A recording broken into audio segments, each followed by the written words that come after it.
자, 우리 말씀 함께 볼게요. 오늘 우리에게 주시는 하나님의 말씀은요. 로마서 12장 11절 조금 삐져나왔네요. 네, 로마서 12장 11절 말씀 저희가 그래도 4명이니까 저희가 한 목소리 한번 읽어볼게요. 네. 네, 함께 읽겠습니다. 부지런하여 게으르지 말고 열심을 품고 주를 섬기라. 아멘. 네, 오늘 말씀 주제가요.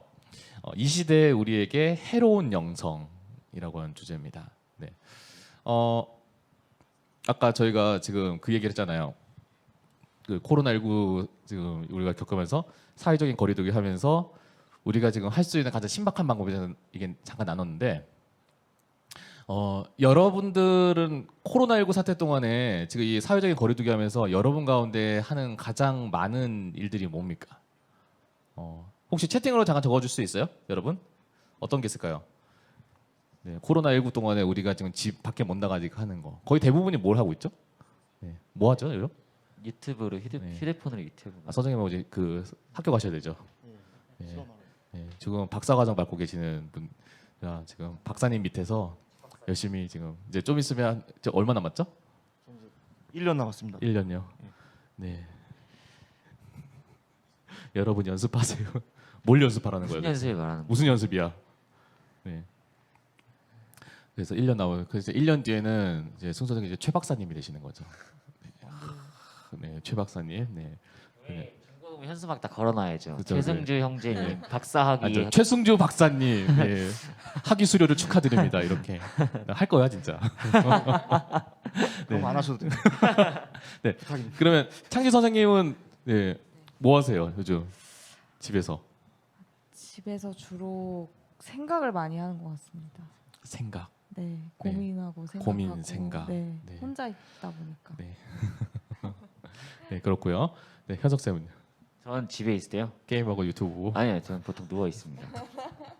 집에서 24시간 이렇게 놀 순 없잖아. 네, 그렇죠. 그렇죠. 네. 아니 뭐 네. 밀린 예능 보통 무한도전 많이 보고요. 네. 다운 받아서. 네. 그때 그 추억이 너무 그립더라고요. 네. 이제 이 쉬는 시간에. 네. 네, 어떤 뭐 많은 것들을 저희가 하는데 아마 여러분들 중에서도 그래서 리아가 공부를 한다는 거죠. 공부하세요, 즐거워요, 여러분 하니까. 네, 그렇죠. 리아 수험생이거든요. 네, 뭔가 슬픔이 느껴지네요. 네, 지금 우리 100일도 안 남았죠. 90 네, 이제 90일 이제 안쪽으로 이제 들어갔는데, 자 고3 애들아 힘내자. 너네 화이팅. 조금만 열심히 하면은 너네 꿈을 이룰 수가 있어요. 네, 힘내고요. 제가 오늘 말씀을 우리가 준비를 하면서 우리가 이 말씀에 대한 주제를 가지고 좀 고민해야겠다는 생각이 들더라고요. 뭐냐면 이 사회적 거리두기 하면서 이 코로나19라고 하는 사태 동안에 지금 참 많은 변화들이 계속해서 있는데 변화들 했을 때 참 많은 게 있죠. 일단은 우리가 밖에 잘 못 나간다는 거, 이제는 더워도 마스크를 쓴다는 거, 그리고 또 여러 가지 뭐 방역이라던가 그런 이야기들 계속 우리가 보면은, 그리고 제가 최근에 느낀 게 뭐냐면은 이제 사람이 얼굴 대면해 가지고 이제 뭘 한다는 것보다 좀 거리를 두고 떨어져 가지고 아니면 온라인상에서 뭘 하는 게 굉장히 익숙해진 세대가 된 거예요. 솔직히 우리가 작년까지만 하더라도 우리가 예배를 이런 식으로 드릴 거에 대해서 우리가 생각 한 번도 못 했거든요. 그냥 온라인으로 방송으로 예배를 한번 중계해야겠지라는 생각을 했는데, 그거를 이렇게 본격화해 본 거는 아마 올해가 처음이고, 이렇게 또한 실시간으로 예배를 이게 드릴 수 있다는 것 자체가 정말 이 시도 자체를 한다는 것 자체가 참 많은 변화인 것 같아요.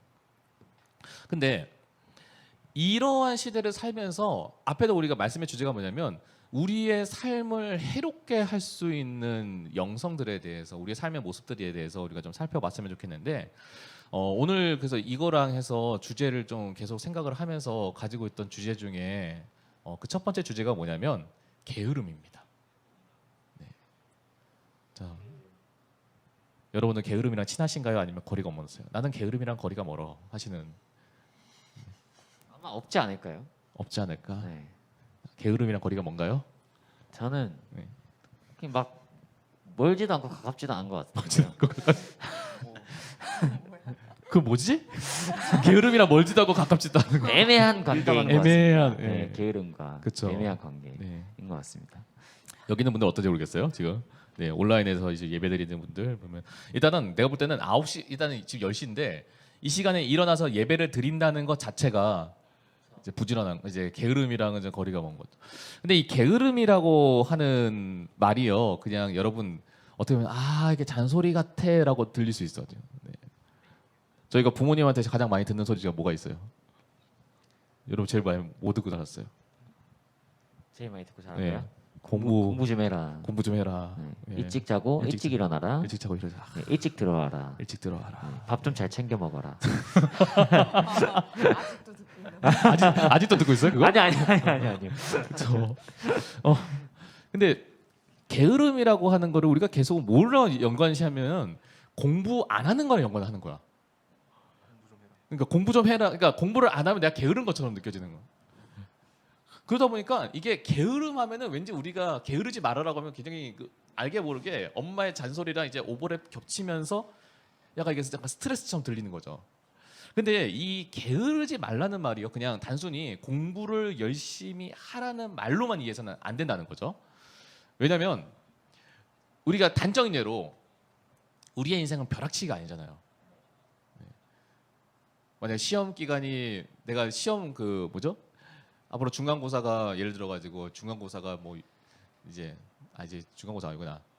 뭐죠? 이제 2학기 되니까 이제 2학기 맞이하니까 이게 막 2학기 이제 중간고사가 만약에 이제 9월 30일 날 있다 치면은 보통 어떻게 합니까? 9월 30일에 그 중간고사가 있으니까 9월 1일부터 열심히 꾸준하게 1시간씩 공부를 해가지고 중간고사를 맞이하는 게 아니라 거의 대부분은 중간고사 9월 29일까지 놀다가 그래서 9월 29일 저녁부터 열심히 공부를 해가지고 30일 날 시험을 맞이하려고 하는 거죠. 저만 그랬어요? 아니 나만 그랬니? 네. 근데 문제는 그렇게 벼락치기 해가지고 나온 실력이 안 되더라고요. 그래도 꾸준하게 내가 매일매일 쌓아온 실력이 그것으로 인해 가지고 그것이 내 삶의 그 성실함이 이제 실력으로 드러나기도 하는 거죠. 그래서 우리가 그 왜 사회 법칙 중에 들어보셨어요? 1만 시간의 법칙? 여러분 들어보셨어요? 아마 그 성공학이나 아니면 자기 개발 책 보면은 가장 많이 나오는 법칙 중에 하나가 1만 시간인데 어떤 1만 시간 정도를 투자하면 10,000시간 정도를 투자를 하면은 꾸준하게 그러면 그 사람이 전문가 이상의 수준의 그 실력을 가질 수 있다고 해요. 그래서 이제 꾸준하게 되게 중요하다라는 얘기를 하는데 성경에서도요 게으름에 대해서 계속해서 경계를 하면서 경고를 하고 있는 말씀들이 더러 있는 것을 볼 수가 있어요.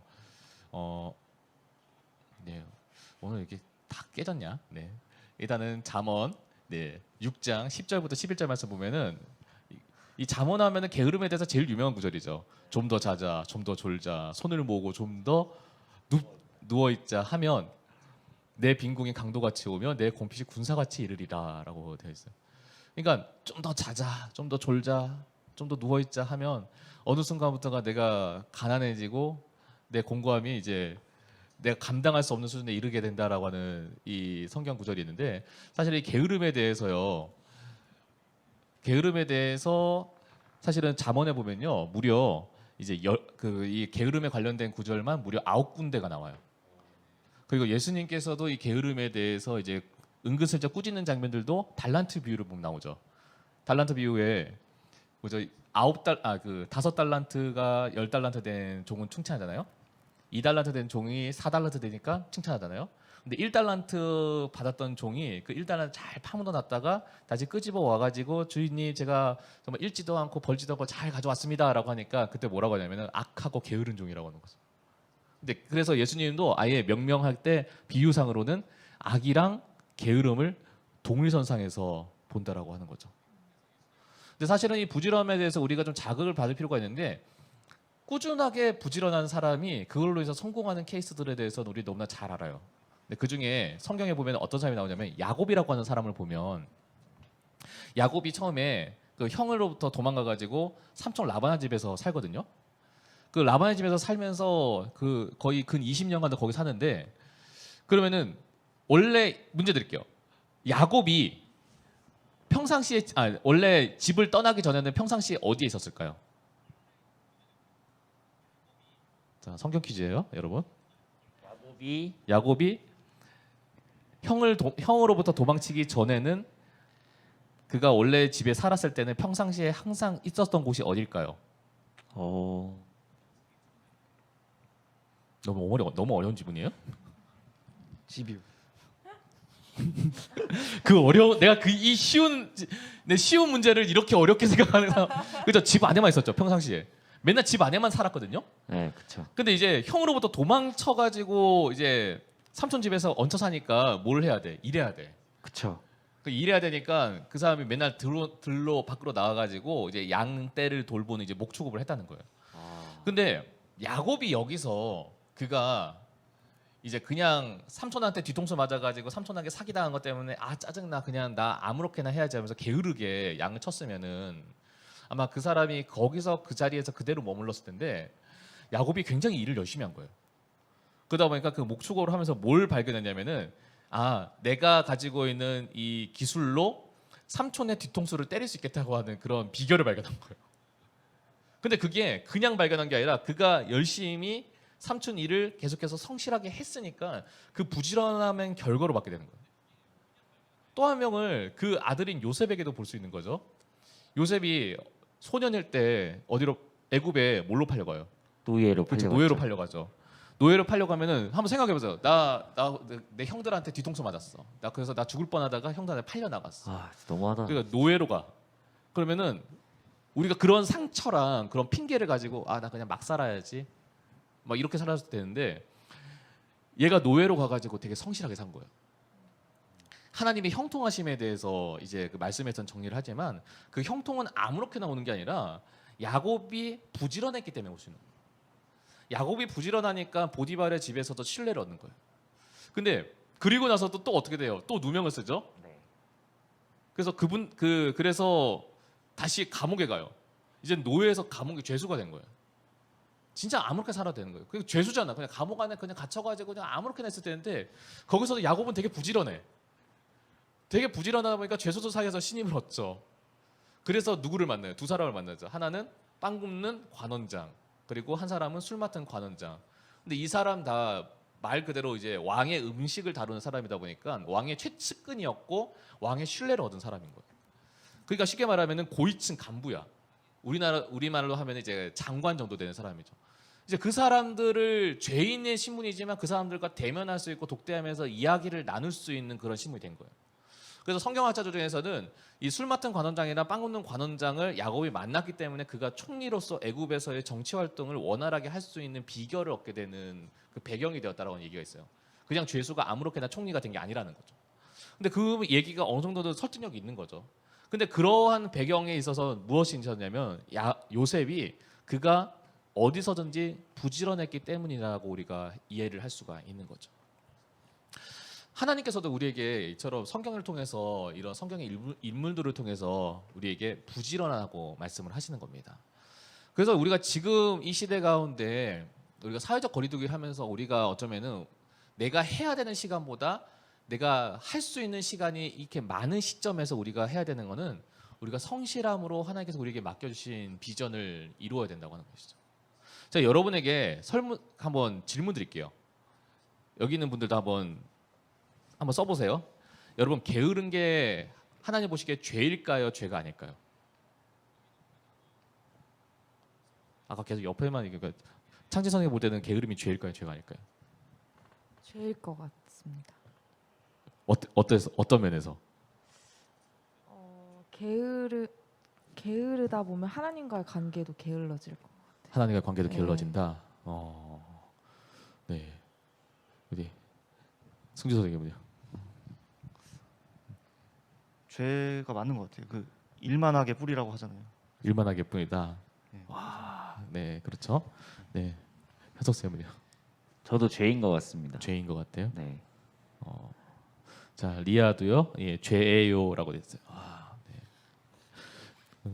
지금 리아 말고 다른 여러분 그 예배 때 여러분 그냥 보지 마시고요. 채팅으로 막 날리세요. 앞에 인사할 때까지는 채팅 막 올라가다가 지금은 또 조용해. 너무 조용해. 너무 진지해 지금. 목사님 지금 설교를 되게 우리가 편안하게 그러니까 말씀을 나누는 차원에서 우리가 하는 건데 네, 여러분 마음 편하게 네, 대화를 오고 왔으면 좋겠어요. 성경에서 우리가 죄라고 얘기를 해요. 근데 왜 죄인지에 대해서 우리가 말 좀 해요. 네, 리아가 말 좀 하래. 네, 뻘쭘하대. 네. 우리가 오늘 말씀 한번 저희가 한번 다시 한번 볼게요. 네, 부지런하여 게으르지 말고 열심을 품고 주를 섬기라고 하는 거죠. 이 말씀을 우리가 앞에 이 말씀 이야기에서 사실은 12장의 말씀을 우리가 처음부터 좀 다시 살펴볼 필요가 있어요. 왜냐하면 이 11절의 배경이 되는 말씀이거든요. 네, 이 말씀인데요. 제가 한번 읽어드릴게요. 그러므로 형제들아, 내가 하나님의 모든 자비하심으로 너희를 권하노니 너희 몸을 하나님이 기뻐하시는 거룩한 산 제물로 드리라. 이는 너희가 드릴 영적 내변이라. 너희는 이 세대를 본받지 말고 오직 마음을 새롭게 함으로 변화를 받아 하나님의 선하시고 기뻐하시고 온전하신 뜻이 무엇인지 분별하도록 하라라고 되어 있습니다.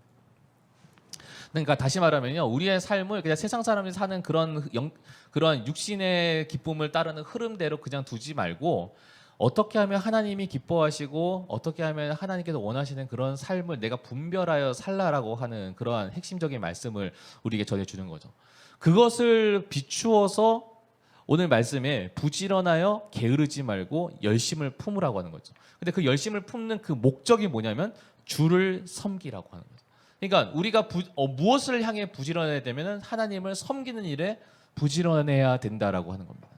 근데 그래서 이 말씀만 놓고 보면요, 우리가 게으르다고 하는 게 마냥 그냥 아무것도 안 해서 게으른 게 아니더라고요. 무슨 얘기냐면 어떤 일에 게으르면요, 어떤 일에는 부지런하다고 하는 거죠. 그러니까 내가 예를 들면 그거죠. 공부에는 내가 게을러. 공부 안 해. 공부에는 나태. 근데 게임은 매일 해. 게임은 내가 아침에 몇 시부터 해가지고 뭐 미션 있다면서요. 그 미션 해가지고 그 미션 하면 보상 오니까 그 미션 채우는 거는 되게 열심히 해, 게임에서. 근데 공부는 안 해. 그러면은 이 사람은 공부에 대해서는 분명히 게으른 게 맞아요. 근데 그 인생 자체가 게으른 게 아니라 그게 게임하는 거에 있어서는 그 사람은 부지런한 거예요. 그러니까 만사에 있어서 게으른 사람 별로 없다니까요. 어떤 거는 내가 부지런한 게 분명히 하나씩은 있어. 근데 성경에서 오늘 말씀을 우리가 잘 생각해 보면요, 이런 관점에서 보면은 우리가 하나님이 기뻐하시고 선하시고 하나님 원하시는 뜻이 무엇인지 분별해서 살라고 하는 거죠. 그게 하나님께서 우리 기뻐하신 영적인 예배라는 거예요. 근데 그거를 안 한다고 하는 것은 우리는 하나님의 일에 있어서 부지런해야 되는 사람인데 우리의 삶이 그러지 못하게 게으르게 만드는 게 있다는 거죠. 그래서 우리가 하나님 앞에 나아가는 일에 게으르면요, 우리는 악을 향하여 사망을 향하여 가는 일에는 부지런하다고 성경에서 우리에게 얘기하는 거죠. 우리가 이것을 기억해야 됩니다. 그래서 이 게으름에 대해서 하나님께서 또한 여러 말씀 가운데 성실함을 통하여서 우리에게 말씀해 주시는 구절이 있어요. 먼저는 우리가 베드로후서 1장 8절 말씀 저희가 한번 볼게요. 이런 것이 너희에게 있어 흡족한즉 너희로 우리 주 예수 그리스도를 알기에 게으르지 말고 열매 없는 자가 되지 않게 하려니와라고 되어 있습니다. 게으른 사람이 가지게 되는 비극이 뭘까? 그거는 열매 없음입니다. 노력한 게 없으니까 걷는 게 없는 거예요. 하나님 나라 가운데서도 우리가 하나님이 우리에게 주신 사명이 있어요. 그건 우리가 뭐 비전이라고 얘기도 하고 또 사명이나 소명이라도 우리가 볼 수 있는데, 그것은 뭐냐면 하나님께서 우리가 너 이걸 하기를 바래라고 하는 거예요. 그러면 우리가 거기에 대해서 순종하고 노력하고 성실하면 그것을 통해서 하나님께서 우리에게 이루시는 어마어마한 계획이 있다는 거죠. 그런데 우리가 그 일에 있어서 게으르면은 우리가 그것을 통해서 열매 맺는 것이 아무것도 없다는 거예요. 제가 열매하니까 제가 재밌는 얘기 하나 생각이 나는데, 사막에 숲이 있을까요, 없을까요? 오아시스는 있죠. 그렇죠. 그 옛날에 저기 2006년인가요? 그때 이제 그 이미애 작가가 쓴 책 중에 사막에 숲이 있다고 하는 책이 있어요. 이게 쉬라를 바탕으로 한 책인데, 그 중국의 4대 사막 중에 하나로 꼽히는 사막이 그 마오우수라고 하는 사막이 있어요. 근데 거기에서 인위전이라고 하는 여인이 이제 그 사막에 사는 소수 부족에게 시집을 간 거예요. 가가지고는 거기서 이제 사막에서 사니까 뭐가 있어요? 뭐 없는 거예요. 근데 이 사람이 그렇다고 모래 퍼먹고 살 수는 없잖아요라고 하면서 무엇을 결단했냐면은 이제 여기다가 어떻게 이 사막에다가 어떻게든 나무를 심겠다라고 하는 그 사명을 가지고 이제 막 물을 이제 멀리서 물을 퍼와가지고 물을 그 사막에다 물을 붓고 나무를 심고 물을 퍼고 나무를 심고 이거 계속 반복한 거예요. 근데 모래밖에 없는 그런 사막에다가 그게 나무를 심으니까 심어져요? 어떻게 심어져요, 선생님? 아니요. 네. 그안 심어지는 그런 화학적인 이제 논리를 선생님은 설명할 수 있지만 네, 시간 관계상 안 되는 거예요. 그러니까 이게 하루 아침에 안 돼. 근데 이 시간이 지나면서 이 사람이 몇 년 동안 심냐면 15년 동안 심어요. 이 15년 동안 이게 꾸준하게 계속해서 이 사람은 물을 퍼주고 나무를 심어주고 물을 퍼주고 나무 심어주고 계속 하다 보니까 어떻게 되냐면은 결과적으로 봤을 때 이 15년 동안 이 사람이 뭘 이뤄내냐면은 무려 이제 14,000평의 땅에다가 이제 나무를 심고 그걸 통해서 이제 양식을 거두는 그러한 기적과 같은 일을 하는 거죠. 15년 동안 나무를 심은 거예요. 그러니까 그 사람에게 15년 동안의 꾸준함이 있으니까요. 사막에서도 자기가 필요로 하는 과실을 얻을 수 있는 그러한 은혜가 있는 거죠. 여러분 우리가 하나님께서 부르신 일에 대해서 우리가 꾸준하면요. 그 꾸준함을 통해서 분명히 하나님께서 우리가 쓰시는 그 일이 있어요. 그래서 여러분들이 정말 하나님 기뻐하시는 일에 대해서는 꾸준하셨으면 좋겠어요. 우리가 이 예배 드리는 시간도 우리가 포기해서는 안 돼요. 우리가 힘들어 다음에 드리면 되지. 아니에요. 우리 하나님께서 우리 부르셨던 우리 그 일에 대해서 성실해야 돼요. 그랬을 때 하나님께서 우리에게 그것을 통해서 우리가 열매 맺게 하여 주시는 놀라운 일이 일어나는 거죠. 말씀 한 절만 더 볼게요. 히브리서 6장 12절의 말씀에 보니까요. 게으르지 아니하고 믿음과 오래 참음으로 말미암아 약속들을 기업을 받은 자들을 본받는 자가 되게 하려 하는 것이니라. 여기도 이제 게으름에 대해서 말씀이 나오는데 우리가 부지런하고 성실함으로 하나님께 나아갈 때 믿음과 오래 참음으로 말미암아 하나님께 나아갈 때 그것으로 말미암아 하나님께서 우리에게 약속하신 것을 기업으로 받게 된다라는 거죠. 기업으로 받는 사람들을 본받게 되게 하려 함이라고 돼 있지만요. 반대로 얘기하면요. 여러분들도 그렇게 기업으로 본받는 자, 기업으로 약속받은 자들처럼 된다는 거죠. 쉽게 말하면 야, 너도 될 수 있어라고 하는 거죠. 네. 여러분 마지막 한번 질문 드릴게요. 성경에서 가장 열정적인 사람이 누굴까요? 여러분 누구라고 생각하세요? 사도 바울이요. 사도 바울. 네. 네. 승주 쌤은요? 베드로로 알고 있는데. 베드로. 네. 네. 네, 베드로 물불 막 가리지 않고 막 뛰어들죠. 네. 창기 쌤은요? 저도 사도 바울. 사도 바울. 네. 저는 누구를 뽑냐면 노아를 뽑아요. 왜 노아냐면은 이 사람의 그러니까 열정이랑 뜨겁잖아요. 그 요즘 연예인 중에 열정하면 뭐 윤호? 네. 근데 그 사람 열정이 진짜 대단한 것 같아 진짜. 네. 그저 한자 무한도전 시대 때는 이제 노홍철. 네. 이 사람이 일화가 있죠. 노홍철이 군대 들어가가지고 사람 보통은 그 힘들어하는데 다들 군대 가면은 그 사람이 그 군대가 사람을 바꾸는데 노홍철 씨는 노홍철이 군대를 바꿨죠. 노홍철이 군대를 바꿨다고 하는 그 유명한 네.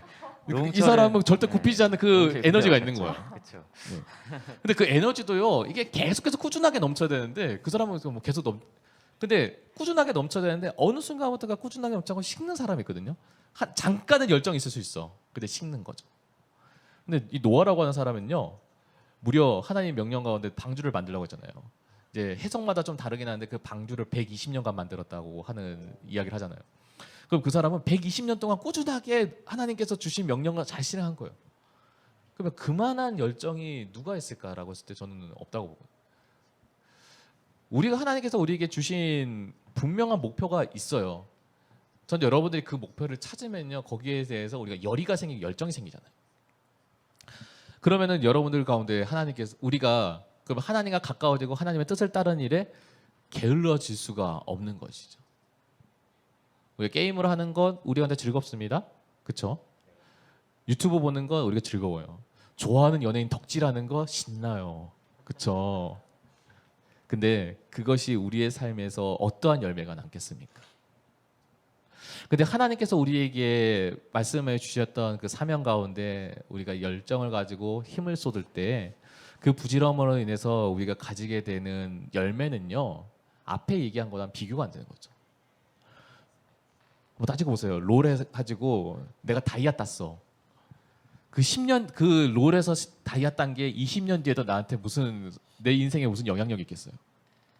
그런 내가 하나님 앞에서 꾸준하게 나아갔던 우리의 삶의 모습은요. 10년 뒤, 20년 뒤, 30년 뒤 지났을 때 여러분 삶을요. 이전보다는 비교가 안 될 정도로 바꾼다는 거죠. 저는 여러분들이 그러한 기대를 가지고 우리가 신앙생활을 했으면 좋겠습니다. 그래서 우리가 세상을 사랑하는 일에는 게을러질 수는 있어요. 그러나 하나님을 사랑하는 일에는 부지런하고 성실할 수 있는 그런 저와 여러분 되시기를 간절히 소망합니다.